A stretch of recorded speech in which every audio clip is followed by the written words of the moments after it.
Buma NL Awards, wat betekent dat voor jou? Buma NL Awards is even gewoon de spotlights op het Nederlandstalige muziek.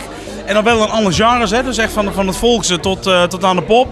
En ja, altijd een hele gezellige dag. Je ziet iedereen uit de bus en de echte Nederlandstalige fans die lopen hier rond. Ja, ik heb de allereerste keer toen er een Buma een awardshow was, toen heb ik hem mogen ontvangen voor beste zanger. Dus ja, beste zanger, echt. En vorig jaar heb ik hem mogen ontvangen voor beste album.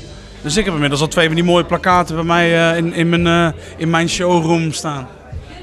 Het is wel een vakjury. Er zijn wel mensen uit het vak wie beoordelen of dat jij het beste album hebt of de beste clip hebt. Of nou, gaan ze door. En er zijn een paar prijzen bij. Die worden bepaald door de mensen, hè? Dus door de fans.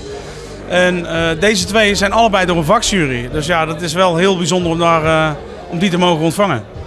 Nu zijn dit jaar genomineerd Gerard Joling, Django Wagner, Frans Bauer en Jan Dulles. Dulles, ja. Beste zanger. En die mag jij uitreiken? Ik mag hem vanavond gaan uitreiken, dus ik weet al wie het is. Ik heb net toevallig even kunnen spieken op een papiertje en daar stond de winnaar op. Had ik niet mogen zien, maar ik heb het wel kunnen zien.